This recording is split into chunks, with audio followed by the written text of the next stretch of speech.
Hello, welcome everybody to The Breakdown live with your not so humble talking hairdo, Ben, and I have a special guest with me today, Terry O'Connor of Cypress Street Station, joining me today. How you doing, man? Doing well, thank you. Thanks Good. for having me. Absolutely. Well, we are coming to you live from the Majestic Coffee Shop at the Neon Live Parrot Studios in historic downtown Abilene, Texas, the Lean. I'd like to thank my technical producer extraordinaire, Sam Wolf, a.k.a. Sammy to me. We are coming to you from Abilene, Texas, where the townspeople are ransacking the grocery stores as we speak. Yes, this is the truth. Yeah, we've got a little weather coming our way. Yeah, isn't it crazy? Because this is funny because you're like, well, we could talk about the weather. And I'm like, you did damn sure we can. Yeah. Because, like, it's just we don't handle that very well. And then after the scare, the last time we did have a real problem, people are kind of... Snowpocalypse. Yeah, Snowpocalypse 2021, I think it was. Yes, sir. And and I know yourself, I won't out you too much, but you're a prepared individual. Tried to be, yes. Right? And yeah. and so to me, these are my Super Bowl moments. You know what I mean? Yes, there's definitely I've been thinking about it since Monday. Yep. As I guess had no idea it was coming, and an employee said, yeah, we're getting snow on Saturday. I was like, no, we're not. Pulled up the weather app, sure enough. And then, of course, once social media gets a hold of weather, Oh yeah. Where it's catastrophic no matter what's coming. So, yeah, it'll be interesting. I'm prepared. My household is prepared. Love it. Expecting some, what are we getting? Ice, Yeah, sleet, like freezing rain. all of the above, which our infrastructure and our people are not really suited for. Because you come from the Midwest, Chicago, Illinois area, right? Yes. So we this know to weather. you- We know winter. Yeah, so Yeah. to you, it's like Big Frank, who is going to join us here in a little bit. I mean, he was at the game last weekend, and it was like below, to like 8 below and Yeah. windy. Yeah. And like, People we're in just, sweatshirts, yes. Yeah. We're just not cut out for that around here. No, We're no. not. Although with the mild winter we've had, I think it was in the 80s on Christmas. Yeah. People, kids are in the swimming pool. For real. But now we're gonna get some proper cold Some temperatures. real winter. so- And then I'm losing a bet which I like to do, is I like to lose bets, especially lately. But Travis and I, who has a show before mine called the Travie Wavy, we did this special on New Year's Day, kind of like, what do we think the year holds? And he's like, do you think there will be a catastrophic winter weather event? And I said, absolutely not. Yeah. So, Here we go. There we go. 230 million Dang it, people. Ben, it's all your fault. I know. And so, and then the other thing he asked me is, he said, will we be at war with another country or other countries in 2026? And I said, absolutely not. Yeah. So Dang it, Ben. Yeah. we'll see how that too. goes. Yeah. But on that, I was going to ask you a couple of questions about yourself so our guests can get to know you. Sure. They just found out you're from Chicago originally. And in 2017, it was, I believe, that you opened / took over the restaurant. So 2018, actually, we, Amanda, my wife, and I took over operations of the longtime Cypress Street station over on Cypress Street, ironically. So we just celebrated 8 years. Good solid growth. Abilene's been very good to us. Absolutely. We've been humbled at the response, because really it was a dying, if not deceased, brand prior to. Absolutely. And as someone that has been in this town for a while. I think you can attest to that. We didn't know how sickly it was, right. because we were living in Florida at the time, but had some family relations close to the Green family that kind of said, hey, this is what's going on. There might be an opportunity there. We were looking for an opportunity to do something on our own. So we as it went, anytime you buy a business and you vet a business, you typically look at financials and you kind of do some research into it. You don't just say, hey, we're going to buy this thing. And we had two different accountants and actually a consultant, a restaurant industry consultant that we were working with, advise against it. Oh, okay. They said, Probably not a wise financial move. they said, after looking at the data and the financials and looking at the current cash flow of what's going on, it really wasn't any cash flow. They were losing, I think at the time it was roughly shedding $10,000 a month. Oh, damn. Putting in cash to, make sure payroll is done and things like that. Again, very sickly business. Yeah. And we kind of said, we're going to do it. Yeah. So that was kind of, so we showed up, we vetted it from far. We didn't visit. We had to sign an NDA because we weren't allowed to discuss and call neighbors, hey, we're looking at this thing, because they didn't want to disrupt. And again, when you buy businesses, that's not uncommon. Right. Because you don't want to disrupt the clientele base, Sure. which they had very little of at the time. But so we just had to we showed up on, I want to say that Monday was the 2nd of January in 18.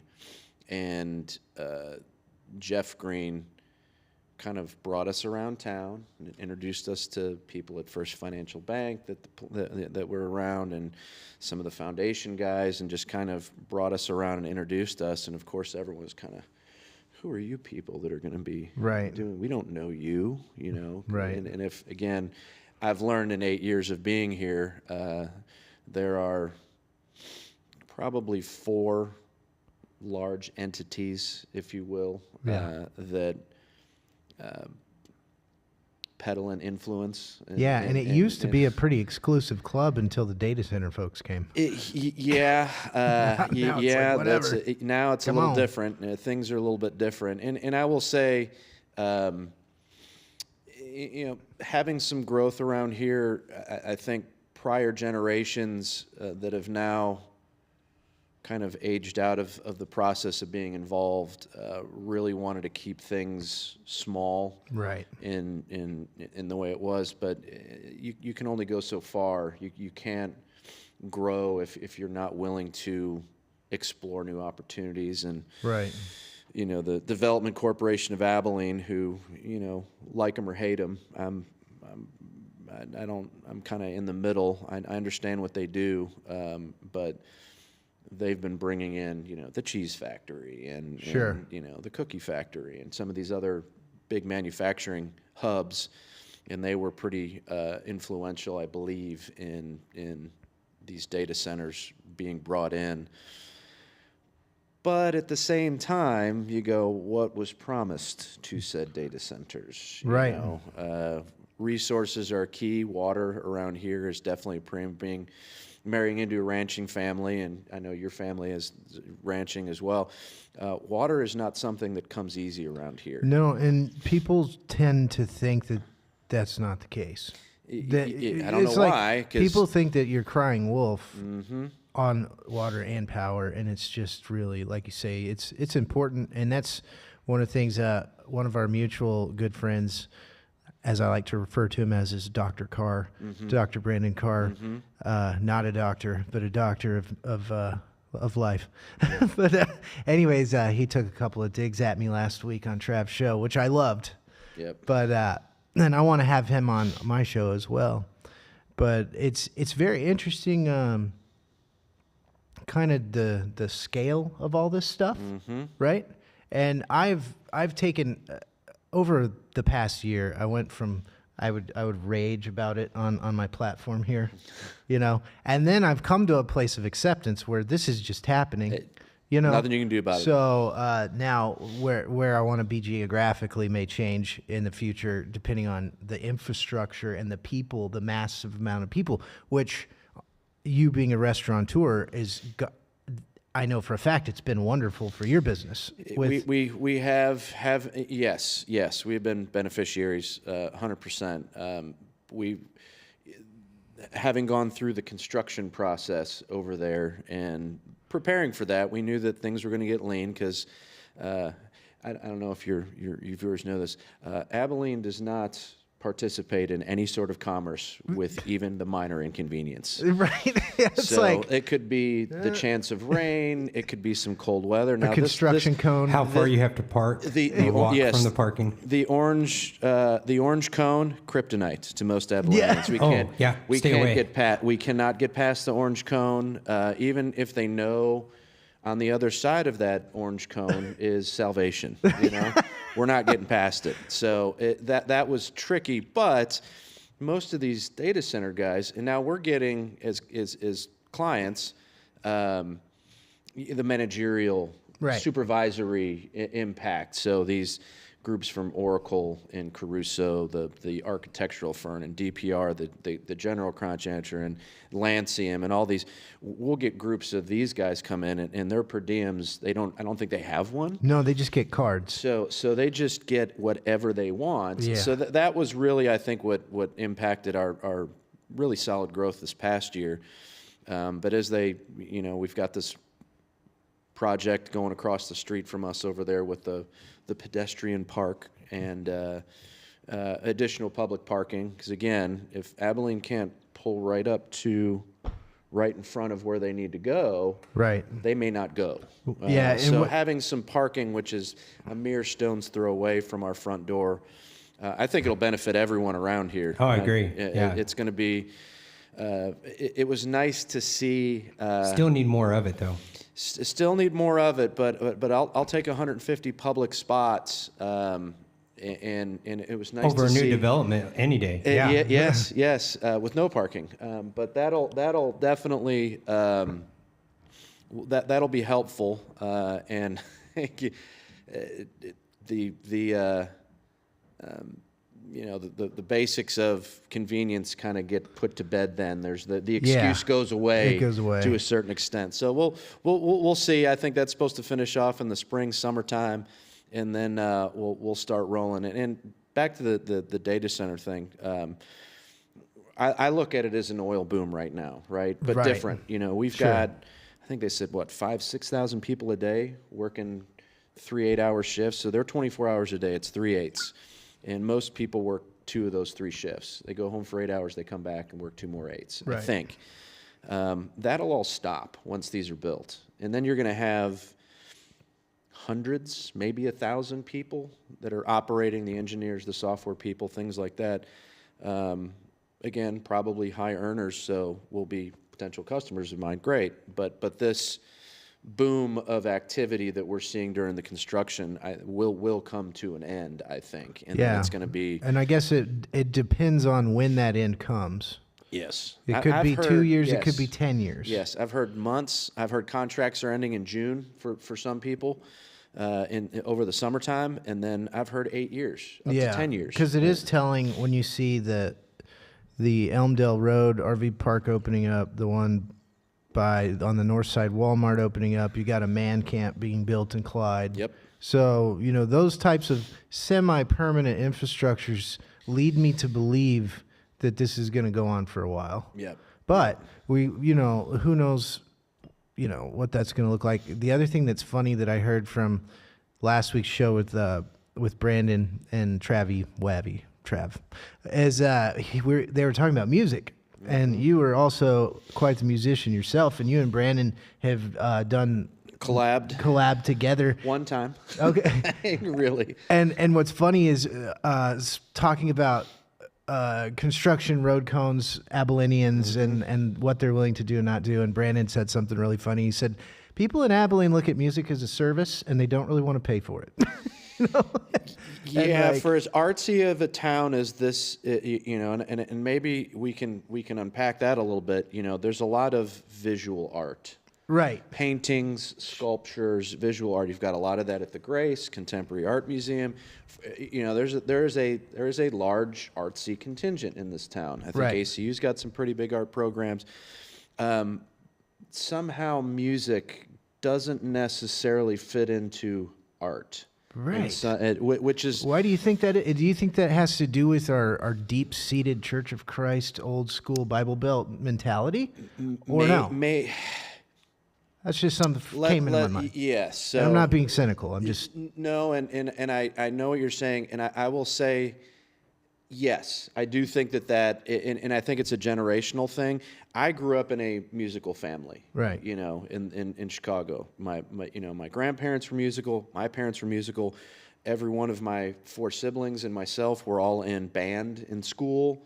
I did that from 2nd grade all the way through senior year of high school. Played the trumpet. Right. Picked up the guitar in the middle of high school. Been doing that ever since. But yeah, in certain around here, where if you are devout, Church of Christ, you know, music is verboten, right? You know, like dancing, right? Alcohol, you know. And believe it or not, a lot of people don't understand that kind of old school. And here again, I'm not taking shots. It just is what it is. Yes. But there is still a very decent size, old school, primitive Church of Christ population here in this town. Yes. Which is. It's changing as well. It's changing. You know, it's ACU being the kind of that being a one of the influence. Right. Kind of a spearhead. Yes. They you know, things are loosening up over there a little bit more. Right. And they're seeing growth. But yeah, I think that until, and you know, again, Brandon, being in the, you know, Abilene Independent School District realm. Right.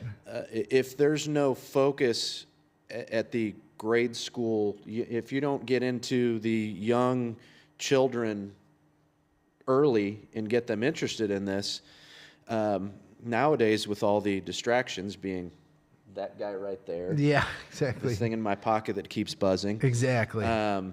If as long as that becomes the distractor and it's not, you know, an art. You know, maybe you're just drawing in a coloring book as a kid. Okay, and then maybe I really want to start drawing. Or, you know, you get a recorder in 1st grade and you terrify your whole household with a recorder. If you don't get into that when you're young, I just don't know. I don't know at my point at, you know, late 40s now, I would have the passion for music that I do had I not got into it when I was younger and supported. Right, like right. I remember my father, classic rock guy, you know, boomer, you know, and he grew up listening to and going to see Hendrix and Clapton and Pink Floyd and all these things with his best buddy.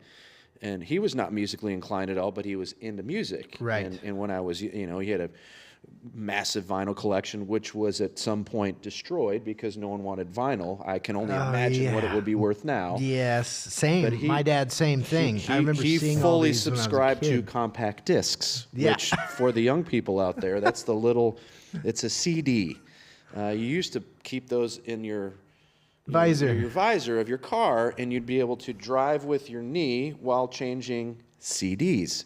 And a cigarette in one hand, Yes. and a Dr. Pepper in these parts in the other. Yes. And that's so funny because that you mentioned that, because people are like, oh, they're texting and driving. I'm like, we used to do a lot of things while Yes. driving. Yes. Y'all about ready to segue to Big Frank? Oh, okay. Sure, yeah. Yeah, we got, okay. So we'll get Big Frank on, and then you and I We will can come back to this come Yeah, back. we'll I still talk. have that video of the data center. if you Cool. wanna- Yeah, we got to check that out too. we- Okay. We'll talk food and music after Big Frank. There you go. Heck yeah. All right, I'm gonna try to call him in. Okay. Is he going to be in on our screen over here? Yeah, I'm about to turn that on. too. Sweet. Where is Big Frank's number? And I did not bet on the Bears game because anything that my heart is in, I don't wager on. Yeah, smart. And because then I feel like I said last week, I'm not superstitious. I'm a little stitious. Yeah. You know what I mean? See, All right, I've sent him the link. All right, cool. never got into sports gambling. Thank The Lord. Yeah, it's a good thing not to get into, especially. It's got good. enough expensive habits. Yeah, exactly, exactly. You know, I never got into it until it became legal. Oh, he's coming in. You'll see him. Not see quite me. yet. We see Terry right now. You see Terry? Yep. And part of Hey, How's that? Big Frank, how we doing today? Can you hear me? Oh, Oh, what? one sec. Oh, just a sec, Big Frank. Just a sec, Big Frank. We're trying to get some audio going here. That's my dad. Sam, we're a one-man show over here. We'll be right with you, okay? Hang tight. Good. So Oh, there we go. Okay, Big Frank. Now, There we go. Now I got you. Can you hear me? Okay. I got you good. All right, perfect. Okay, we know what we got to start the show with today is a glorious season, sad ending, but you got to be excited, right? Yeah, it was a disappointing ending, to say the least. But another game where it went down to the final play, as always. I mean, that catch that Komet made to even send the game into overtime, was amazing. Disappointing, but just a good season. Everybody's excited about the future around here. We're not having our press conference at the end of the year. Who's going to be our next coach? Yeah. All that stuff. So we're sitting pretty good. I couldn't have been more happier with the way that went. Unfortunately, I really thought, the Packers game, I really thought we should have lost that one, but we won. And in this one, I really thought we should have won it, and we lost. Yeah. Our defense really played pretty good and gave our offense enough chances to win, but the offense just didn't come through when they had to this year, this game, I should say, and kind of let us down, so. That, you know what? But it was the first half of this game was far better than the Green Bay game. And that was. Oh, yeah. That's what I'm saying. I mean, it was 10-10 at halftime. And at halftime at Green Bay, we were already down. I think it was 28-3. Right. And it was like, okay, there's no way we can win that one. In this one, I thought, man, the defense is really playing good. We're always a second half team. Offense is going to get rolling. And they did kind of, but then all of a sudden they'd have a couple drives where Caleb Williams probably had one of his worst days as a Bear. To be honest with you, I mean, he still had, the stats, but when you throw 3 picks and turn the ball over like that in the playoffs, you're not going to go very far. Mm-hmm. So that was the undoing of us, was the interceptions and the turnovers. Man, the other thing I was going to mention, I have a native Chicagoan over here to my right. His name's Terry, and he's a local restaurant owner here downtown Abilene, and just figured I'd introduce you two guys. Yeah, well, hey, Frank, and my last name is O'Connor, so Okay, you'll fit right in with the Irish community over in Chicago. Yeah, so just to kind of give you, Frank, a little background, I grew up on the southwest side in Cook County, but a little neighborhood called Beverly Hills. I don't know if you know that's where I grew up. So Southside Irish, it was all Irish, Italian, and Polish immigrant families, and they all in this little island there in Beverly. That's where I grew up. I was 4th or 5th generation, and then Street, right? 95th South Side. Beverly was the area to be years ago. I was at 99th and a street called Hoyne. So yeah, 95th right there. St. Patty's Day parade, I remember vividly, going right down Western Avenue. So yeah, that's and I've got family in Naperville, LaGrange, sister in Andersonville up by Wrigley. That's where Oak I live in Lawn. Naperville. Yep. Yeah. Yep. So I know that area well, and having grown up a pretty rabid Bears fan, yes, exciting times. I think Ben Johnson is the guy, but Caleb, there's something about him that I just don't know about him. He's got all the talent in the world. That throw that he made to Cole Kmet, it was only the stat line will say it was the 17-yard touchdown pass, but the throw was 40 plus yards. It's bananas. Running backwards, trying to avoid the rush, and he let that thing go falling back and put 43 yards in the air on a dime to him. Yeah.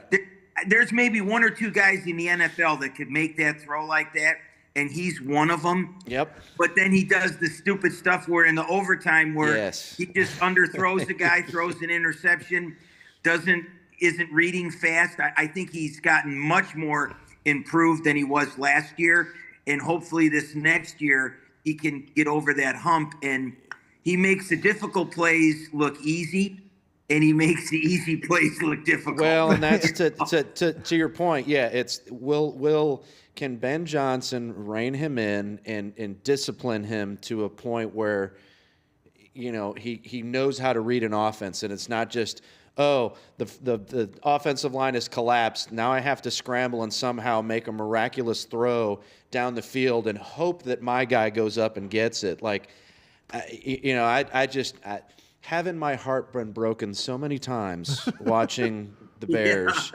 You know, I kind of, and now that I live in Texas, you know, of course, I'll root for the Cowboys, but they have a very similar problem, and I'm going to kind of take it back to ownership. You know, like Jerry Jones is a problem.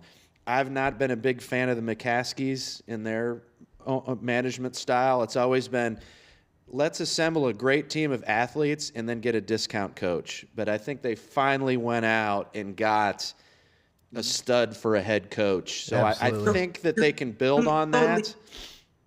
Two totally different approaches. You know, you got the owner in Dallas. He's got his nose into everything. Yes. Okay. Be the GM and everything. And here in Chicago, they never come out. They're always in the background. They try to run it like a mom and pop organization. Yes. Which they had in the past. But now they're starting to get away from that. They're starting to throw money at coaches and things like that. So trying to change it a little bit. Which is good. They've been trying to finalize the deal over here with the new football stadium. And where's that going to be? I heard that it was going to be in South Bend or something like that. They found a spot in Chicago somewhere? Well, typical Illinois politics, you know, they're crooked as they come. You're not lying. Who's going to benefit from it? They bought Arlington Racetrack about 3 years ago. Yep. They had enough property out there to build a stadium, but now they wanted to try to remain in the city, which they can't because there's no room in there. No. So now South Indiana, which is right over the border, like the Gary area and everything, and it's literally right on the border, they have a bunch of undeveloped land out there that are coming in with a phenomenal tax package.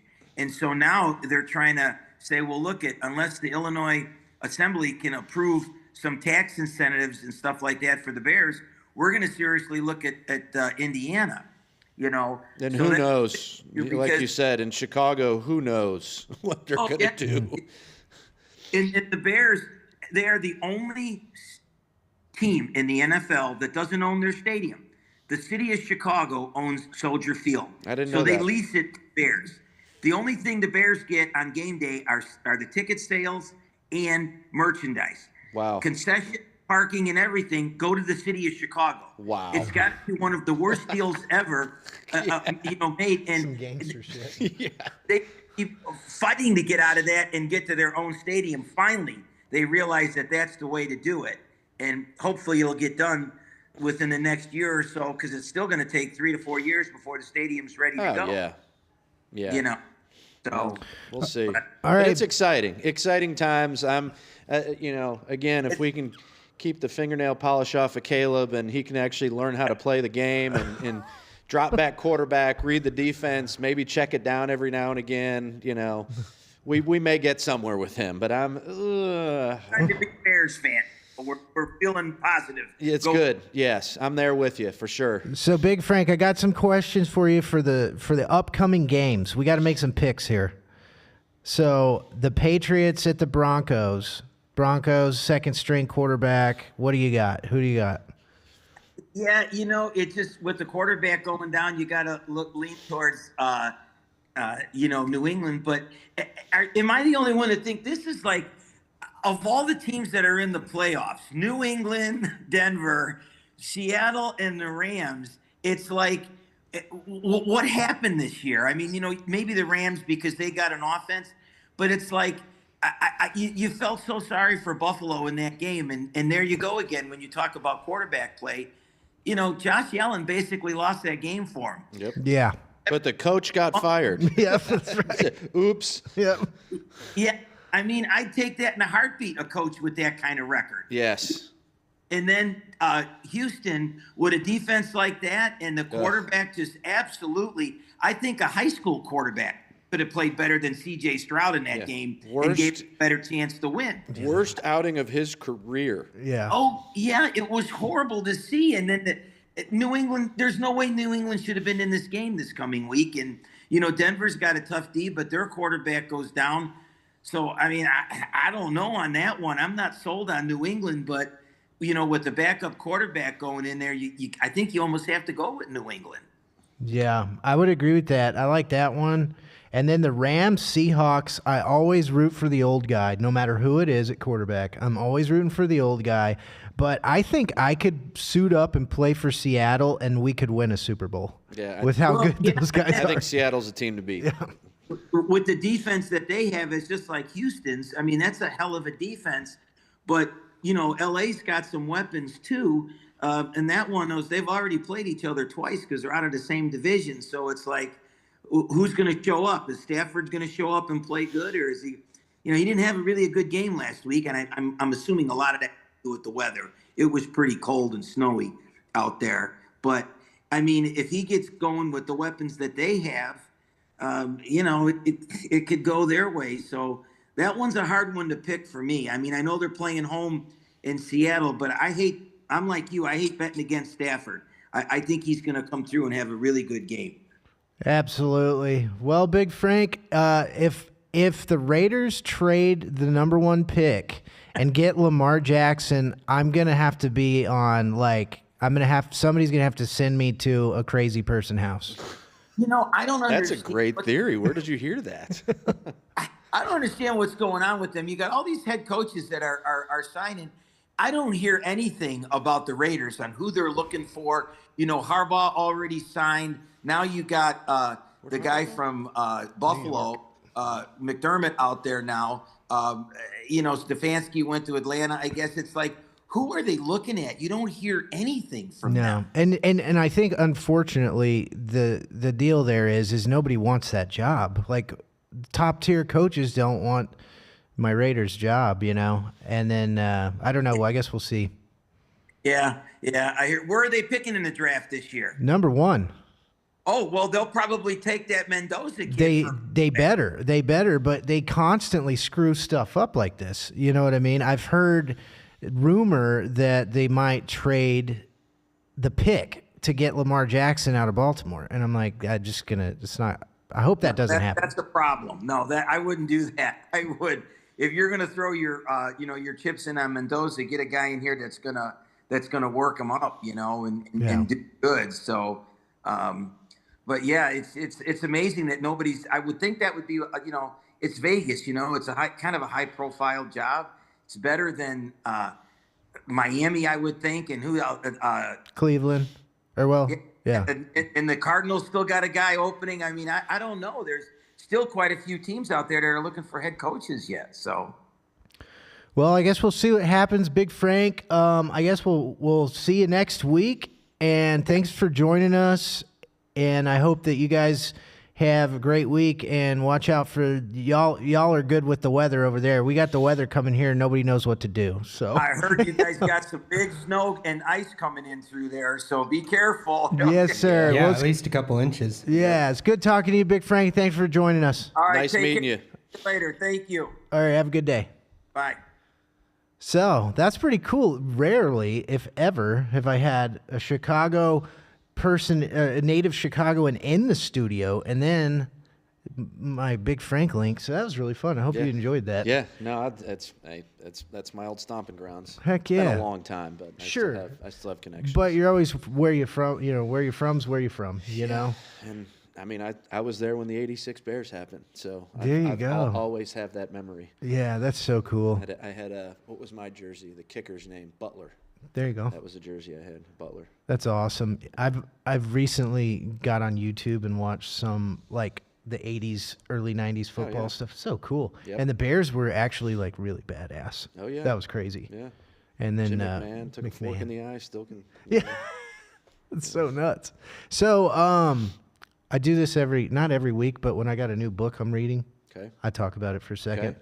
in hopes that they'll Might have some time the next few days to read. Yeah, I might be doing some reading. By candlelight. That's right. And of course, I didn't give Sammy anything to put on the screen, but I found this one the other day. It's called Gambler Secrets from a Life at Risk by Billy Walters. And Billy Walters is a famous gambler who's made like millions and millions and millions of dollars, but he's also lost it all like 5 times. And anyways, he's primarily a sports bettor. And this is the next That's one. a good way to lose it all. That's right. Absolutely. Make a lot, lose it all. Real quick. So I'm probably going to be sending this one to my buddy in Midland because he and I both share a passion for sports and sports betting. But anyway, that is the Billy Walters book. I'm going to read it first. And then this one's a weird one. The Ministry of Time. This is probably a me book and not many other people. Time travel, historical figures, kind of a Bill and Ted's Excellent Adventure. Okay. But it could be really interesting. But I've been trying to. I like sci-fi. I'm a big sci-fi guy. Okay, perfect. So this is definitely that. And I got in it a little bit, but I've been trying to make myself read more fiction because I find myself always going for because I find history very interesting. I like history. Big fan of history. Yeah, and how it always repeats itself, right? Yes. So, Yes, it does. Yes. so- but you have to know your history. You Otherwise, do. you don't know that it's repeating itself. And the Absolutely. young people don't really know their history. They're not That's teaching history anymore. that's correct. That's problematic. That is problematic. And I had this video that I sent Sammy. I don't know if we're going to be able to get it on there today. But have you heard of this guy on YouTube? His name's Wrangler Star. Oh, I can pull that up. Yeah, I don't know that name though. Well, he's not like a full-on homesteader dude. Yeah. But he lives in Washington State. Okay. And he's like kind of surrounded by people that are not like him. Okay. And he's raising, his family in the midst of kind of like an area that is pretty oppressive to free thought and these kinds of things, And he had a little talk about how he thought that Gen Z might actually. Oh, You ready? sure. And then after this, we'll start. Yeah. Let's see. All right, I'm going to try to do... Let's see, we got to put that on that. You see the screen now? We see the screen. We got it. Sweet. Turn on the audio. Play. Gen X and Gen Z our two generations I have seen this guy. have a lot in common. And I'm not saying all, but I think we get it because I think we've had a similar experience. I have a Gen Z son. I game with him. I'm in gaming lobbies with his friends. Our home is welcome to them. They come and stay in the cabin. I find great value in spending time around them. That enthusiasm, the optimism that comes from youth, that lightheartedness. And what I love about Gen Z is their irreverence to the status quo and the system that the boomers set up. They're just not having it. They're not willing to follow all of these arbitrary rules. They're not willing to do it. They're willing to break out of it and to burn it all down. And it needs to be burnt down. And I'm here for it. I'm here for it. I'm here for it. I love our Gen Z brothers. These old boomers and you guys saying about, how these kids are no good anymore and they don't have any work ethic and all they want to do is video game and stuff. You don't know anything. These are good kids. The fact that they're able to do as well as they do with as poorly as they were raised, with no God, with no fathers, mostly raised and educated by women, it's a testimony to how resilient they truly are. These are good kids. And I'm very encouraged by what they're going to do. And these guys like Clavicular are going to change everything if they're able to stay alive and if they don't destroy themselves. Gen X and Gen Z. So A little bit to unpack there. yeah, there's a lot to unpack. You know, it just seemed like, and clearly I have a Gen Z son as well, and you have Gen Z employees. Yes, I do. As well as Sammy here, and so there's probably a lot of different thought on that, because I think what we do is we have to be careful not to just lump everybody into a group. Sure. Because what I'm seeing with my son is kind of, and that's why I thought it was kind of pertinent, because I see him not just like when they were little kids, they're like, whether it be some of these issues, whether it be involving transgenderism or any of this other stuff, when he was little, it was like, well, that's normal. And now he's getting a little bit older, and he's like, wait a minute, I don't know that I agree with everything that I've been fed by wheels. outside of the home, Yep. right? And so I just thought that video was kind of cool, you know, because maybe there is some hope there. You know what I mean? Well, and Your thoughts? I'm a young Gen Xer, Right. So, you know, my parents are boomers. My grandparents were that World War II generation, the Right. greatest generation, right? And my own personal, you know, I was not a traditional school guy. Right. Very ADD, very ADHD, wasn't really good at paying attention. And this was before the days of mass pharmaceutical intervention Right. for behavioral issues. Right? Yeah. I was just misbehaved. Right. No, I was just- medicated. yeah. See, I never, you know, fortunately that wasn't a thing in the 80s. So, Right. you know, it wasn't until I want to say early mid 90s when, you know, Clinton uncorked the direct to consumer pharmaceutical marketing. And then it was, do you wake up in the morning? I do. Do you go to sleep at night? I do.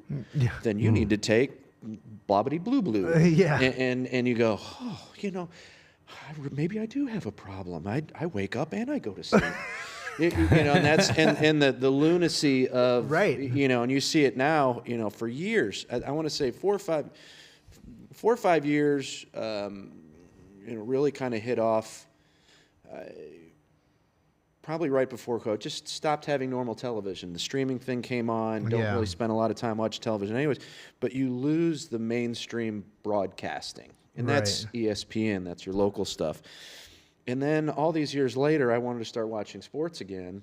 And now it's, you know, you've got the game. Now the adverts are in the middle of the game. They Right. just pan off to the side, and AT&T has their little blurb for 45 seconds when they're switching, you know, substitutions and stuff. But in between that, they go to commercial breaks ad nauseum, and it's I would say 50% of a what 2-3 minute commercial break in every major sporting event that's televised. It's pharmaceutical stuff. And I would even say maybe 75%. Yeah, maybe even more. It's Yeah. insurance, it's cell phones, it's pharmaceuticals, and sodas and chips. Yeah, and sodas and chips. Yes. So anyways, there was the ADD. Just No, you're tangent cool. off. Yeah, just tangent off there.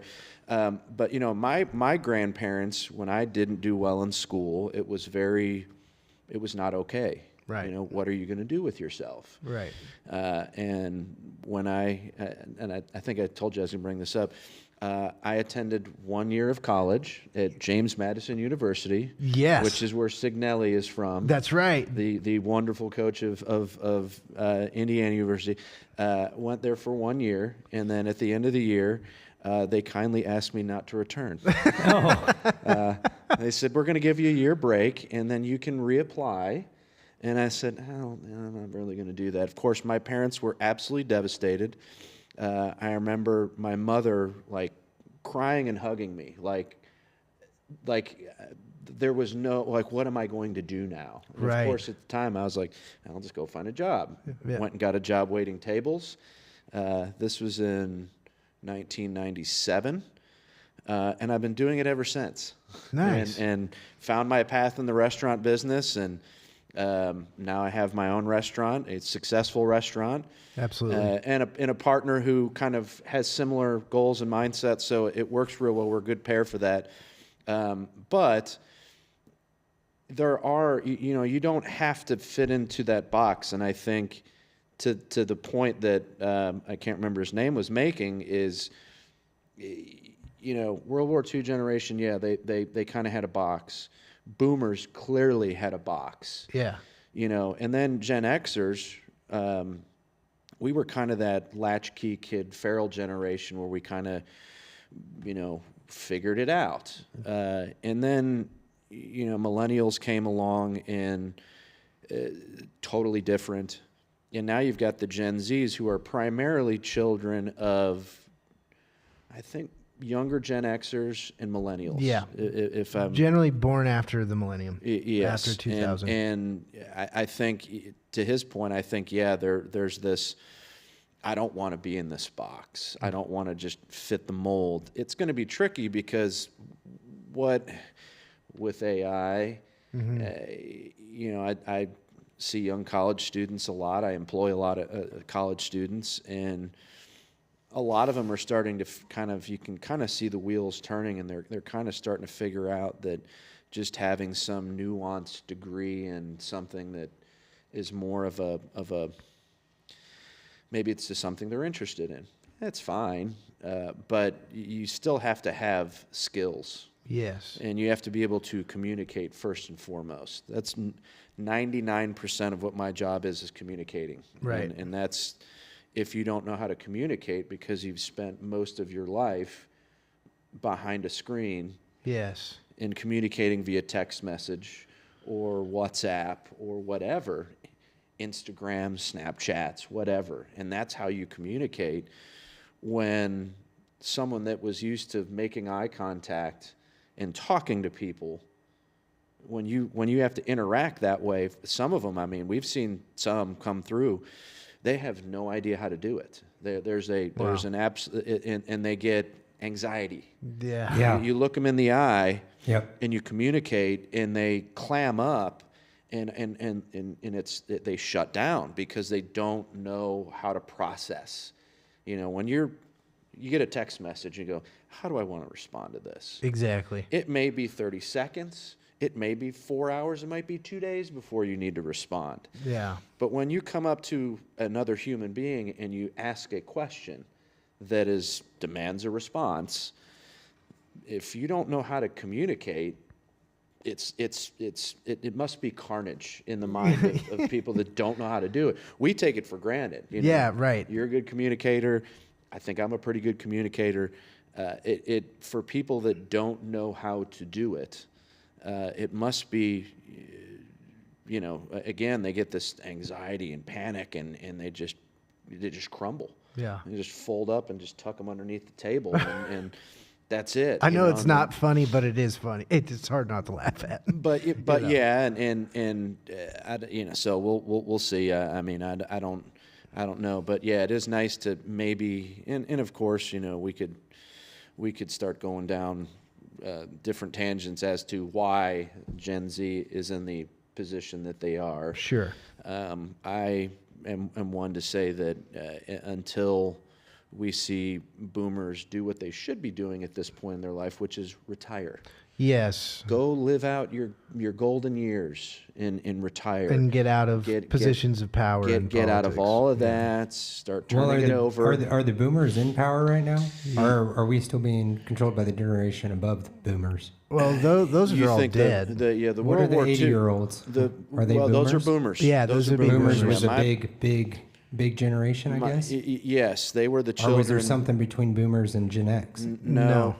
There's boomers. It's a big generation, but there were a lot. That's why they're called the boomers. We just kind of lump them all together. There's a lot of them because that World War II generation had lots and lots of children. Yeah, and they all that's came the back baby from the boomers. war. They just that had makes all the sense. That's why babies. it's in their name. Correct. So you've got this massive generation of people, and now all that generation are now old and retired. I don't know what the age group is, but my parents being 82 and 76, I believe. Yeah, it's going to be from about 68 to 85 Yeah, is I your think boomer so, 'cause gen. boomers are 80 to, is it what, 18 years? It's 80 I think to so. back to like 62 or something like that. Okay, I yeah, think. you're right. It's more than I thought. Something like that, I think. I don't know. I'm not, but yeah. Definitely it's- everybody in their 70s is absolutely a boomer. Yeah. And those people are in overwhelming positions of power. Well, and they know. were able to, you know, you could take 10% of your paycheck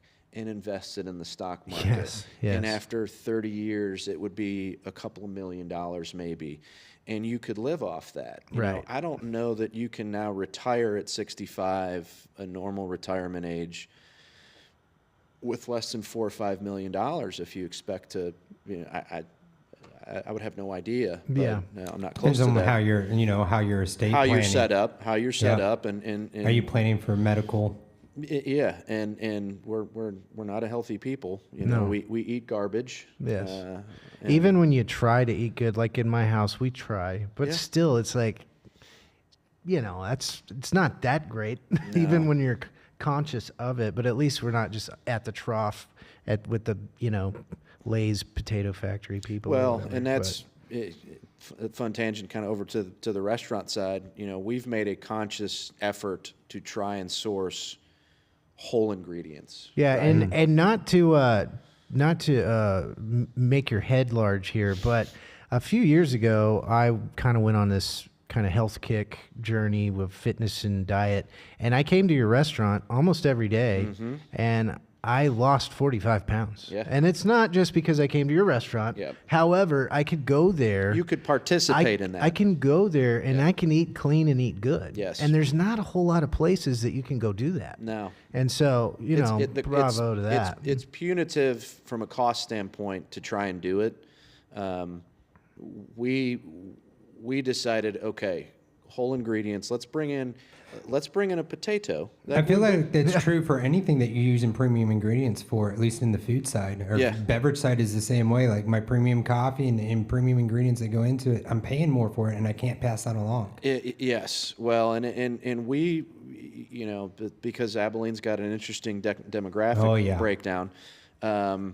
You know, we realized that there was a kind of a hole in the demographic or in the market here for just that, bringing in quality ingredients, but not being afraid to charge for them. The key was we have to be able to execute. Like I can't fly in this beautiful piece of Scottish salmon and then not be able to sell it and then hold on to it until it's no good anymore and Right. still try and sell it. Yeah. You can't Yeah. do that. So you Yeah. have to be able, we had to find, you know, more culinary chef-driven people that wanted to create food, whereas having been in the industry for, you know, almost 30 years,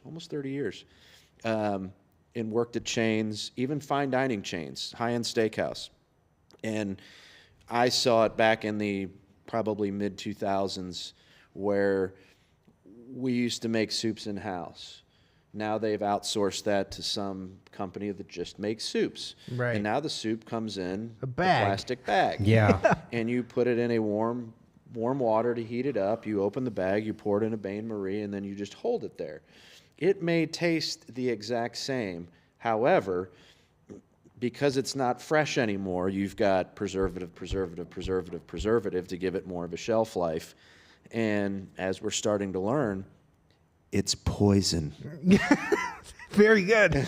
Yes. You know, our bread is cake. It's not Yeah, bread. You right. know, we don't. You go to the grocery store, that huge bread aisle it should just be the cake aisle. Right. Because it's full of sugar and all these, you know, all these different ingredients and preservatives, you know. So Amanda and I at home now, like, I make bread, you know, just baguette, easy. Yeah. Salt, water, yeast, flour. That's it. 4 things. Right. And just bake bread, and then you can have this nice little fresh bread. It's great. You got to have decent flour, you know, which Right. sometimes it's hard to find, but it takes a lot of effort these days to try and, to your point, eat clean. You have Right. to know where to eat, and we're not teaching this. Why are we not teaching this? is there home ec in school anymore? I No, don't think so. I don't think so. No, I feel like, a generation decided that there were a lot of life skills that weren't essential to pass on. Correct. And so cooking we is lost one of them. auto shop, we lost cooking, we lost Welding. all these other skill sets that, used to be taught in public high school. Yes. Yes. And now you got to wait and pay to go to a trade school to Correct. find out if you're even interested in welding as a career or going into repairing cars as a career. Yeah. You got to pay now to do schooling and either commit or, waste money. Yeah, and it's I love to cook. I've always liked to cook. Again, for my brain and the ADD, I find it cathartic to put on some music, and just cook, prep, chop the vegetables, do the things, and it takes 2 or 3 hours sometimes, depending on how distracted I get. But if unfortunately, and there's really 2 places I eat now, at my restaurant and at my home. Right. Because it's difficult to go and once you start eating clean and you pay attention to this thing and you eliminate the seed oils, you eliminate the preservatives, and you start cooking whole ingredients. Once you start eating that on a regular basis, if I was to go to a Chick-fil-A, the all-popular, massive company that is Chick-fil-A, if I was to eat one of their classic sandwiches and waffle fries and a soda, I would feel wrecked. Yeah. But then my insides would fall right into that, and I'd be wrecked. Yeah. And it's so, I'm just not willing to make that purchase anymore. Right. There's just very few options, unfortunately, and that's where we kind of leaned in. I said, and we talk to our guests and we say, what do you guys want? I said, we want to stick with this model because post-COVID, the cost of everything went up. So getting these things is more expensive. We've got to charge more. And, what we found out was people are willing to spend more for the premium product as long as it's executed well. Right. And they get what they're paying for. Now, if you charge a premium and it's a disaster, you get 1, maybe 2 shots, and then you're off the island. You're cooked, if you you're will. done. Yeah. You're done. You You're will off not the get island. that because no matter where you go, it's going to be expensive. Right. It doesn't matter. You go to Sonic and get the loaded stuff like that. It's still probably $30. Yeah, I did probably. So you just get to a point where again, the feedback we've gotten from our core clientele was, please keep the quality and the consistency. We are willing to pay more, and so we make adjustments based on what the market's doing for food costs. I try to pay my people well, which means that I've got to keep. I've got an awesome kitchen right now, the best I've ever had. Knock on wood. There's got to be someone around here somewhere because that can change. Picture like frame that. behind you. Yeah, perfect. There you go, Elvis. Thank you. Knock on wood. Don't go anywhere. But yeah, it's just the way this town. I think in general, we're starting to see that shift towards people are starting to be a little bit more concerned about what they're putting in their body. Right. But there's economic impacts with that too. Like a lot of people can't afford. If you walk through and you're like, I need some granola or whatever. Yeah, it takes money to make these decisions. $12 for 6 ounces of, I don't remember what the granola brand type is. It's like Elizabeth something, I think. But it just looks like a granola thing, and it's one of the only ones in the aisle that doesn't have some sort of seed oil in it. Yeah. The only one. Yeah. And I think it's like $12 for like 6 ounces of granola. Right. So if you're living on the razor's edge, which unfortunately most people are doing these days, right, you've got to make certain decisions. I argue with employees mostly because they're always on the razor's edge. Right. The vape pen never runs out. Always got an energy drink at hand. Yep. But we're always on the razor's edge. It's another discussion. But tell them, like, go to the store and you buy a package of chicken. Yeah. And then you go into the rice aisle. Just get some long grain rice. Yep. And get a couple of heads of broccoli.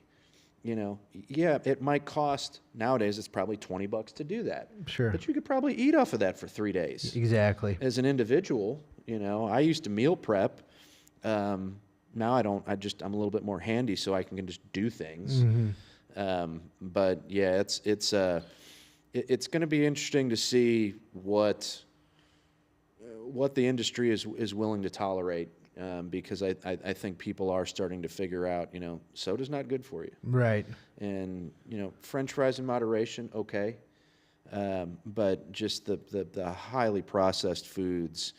And it's crazy because, it's like you eat all this garbage, destroys your insides. And then I'm watching football, and there's that commercial that comes on for Zurexin or whatever it's called. Right. And it's, it's for Crohn's or irritable bowel or whatever in the stuff. And it's like, well, I'll just keep eating the poison, and then I'll take the poison from the pharmaceutical companies to potentially mitigate the bowel issues that you're having. Right. But then I might have suicidal thoughts. Yeah, that's right. What a trade-off, I'm not on the toilet all day, but now I want to kill myself. Yeah.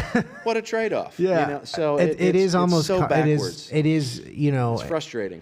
It is dark comedy at its finest. Yeah. If because I like try to find the humor in all things, and that's what makes life run a little easier for me. But yeah, like you say, you watch these commercials and you're looking at your spouse or what, and you're like, am I crazy? Are you seeing this shit? Like, do you think the rest of the country is looking at their spouse too and going, what the hell is going on here?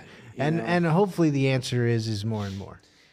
Hopefully, yes. Hopefully people are starting to kind of wake up to this idea. And again, to the guy's point, I think these younger kids are starting to figure out that just because we're told something doesn't mean that we need to subscribe to that. Right. And I make, let's make critical thinking great again. Yeah, I love that. Let's bring back the idea of, put the phone down. If you need to do math, do the math. Yeah. Pen and paper. Right. Whatever. It's like, what direction is which direction? Oh, I don't know. I've got a compass on my phone. Right. We may learn here in a couple of days once everyone's phone runs out. Yeah. What are you going to do? Yeah. Better have a plan. Better have a plan. So it'll be interesting. Well, Terry, I really appreciate you joining the breakdown. Man, it's done already. And here again, this is Terry O'Connor, proprietor, owner of Cypress Street Station, a wonderful restaurant just down the street in downtown historic Abilene, Texas, the Lane. And man, I was really impressed with all the sports takes with Big Frank too. Yeah, I really kind of. I think Seattle's a team. Oh yeah, I'm with you on there, and we'd love to have you back again someday. If you'd like to join us. Love it.